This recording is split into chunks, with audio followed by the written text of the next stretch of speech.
Quanto à ortografia, é importante que quando você tem uma finalidade de se comunicar, quando você tem um interlocutor, quando você quer passar algo, a escrita passa a ter um outro significado, além do quando você faz algo apenas para ser avaliado. Então, a ortografia passa a ter um valor maior quando isso acontece.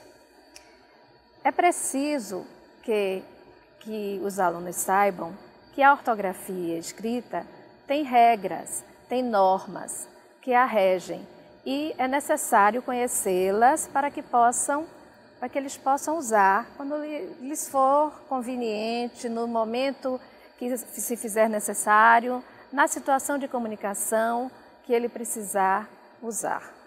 Mas mesmo diante disso, é comum ouvirmos de alguns alunos falas como escrever é difícil, ler não é fácil, ler é chato, ou não sei dizer diferente, estudar é complicado.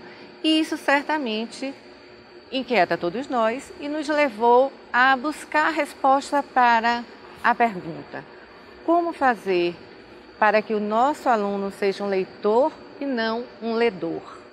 A proposta de trabalho com gêneros, ela orienta a nossa compreensão e produção textual, pois requer reconhecer o papel do texto, seu conteúdo temático, sua forma e o papel do leitor, suas expectativas e conhecimentos prévios.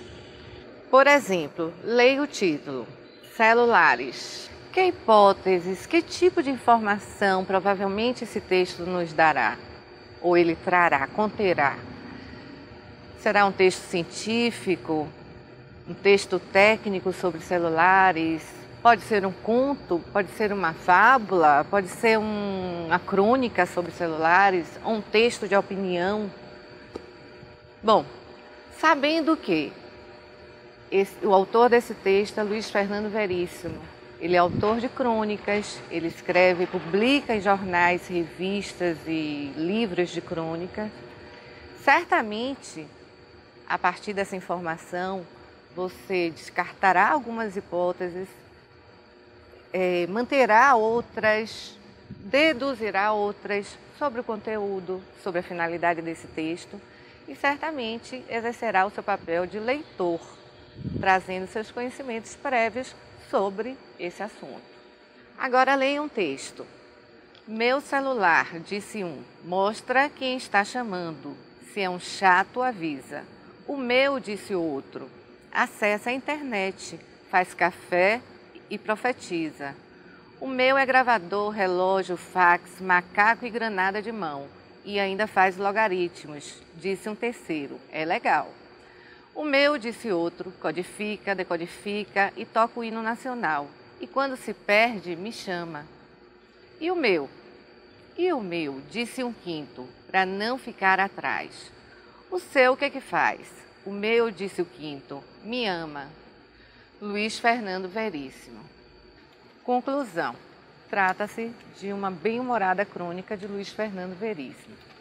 Portanto, é durante a leitura que aquilo que foi antecipado e inferido será validado ou não.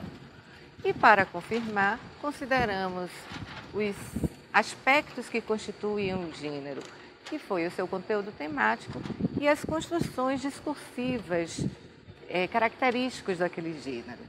Mas a compreensão textual implica considerarmos outros aspectos. Além do texto verbal, suas condições de produção e de circulação, ou seja, em qual portador foi publicado, se jornal, revista, livro, folheto, a sua função comunicativa, entreter, expor um assunto, informar sobre determinado acontecimento, opinar sobre um tema, considerar também os conhecimentos, ideias e experiências que trazemos para o texto sobre o assunto, sobre o autor, para quem e com que finalidade.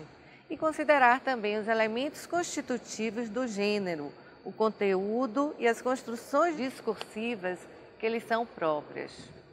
Ler é uma atividade que implica necessariamente compreensão na qual os sentidos começam a ser construídos antes da leitura propriamente dita. Portanto, a atividade de leitura é uma atividade que requer 3 tempos: antes, durante e depois. Quanta diversidade de atividades que os alunos apontaram, como jogos, debates, leituras dramatizadas, leitura em voz alta. Nós sabemos no nosso cotidiano o quanto isso é importante, porque torna as aulas mais dinâmicas, mais motivadoras, mais leves e mais instigantes para o nosso aluno. Por isso, nós sugerimos algumas atividades. Conversando sobre linguagens. Nessa atividade, os alunos trabalham a adequação da linguagem à situação de comunicação específica. Campanha de olho no consumo. Nessa produção textual, eles vão fazer um folheto para promover uma campanha na sua comunidade. Leituras dramatizadas. Eles vão fazer um texto teatral e vão dramatizar um texto e apresentar para outras salas. E o debate ao vivo, onde eles vão produzir um debate. Enfim, o tipo de atividade, a variação dela é importante, mas não é só ela, e sim o que fazemos com ela, para que e para quem a produzimos. Somente a partir dessa finalidade, desse objetivo, dessa função social, é que essa atividade vai se tornar significativa para os alunos. Então, agradecemos a vocês e esperamos que esse material seja mais um recurso enriquecedor das suas aulas, das suas propostas e que ele possibilite novos e amplos conhecimentos. Muito obrigada. Muito obrigada e até breve.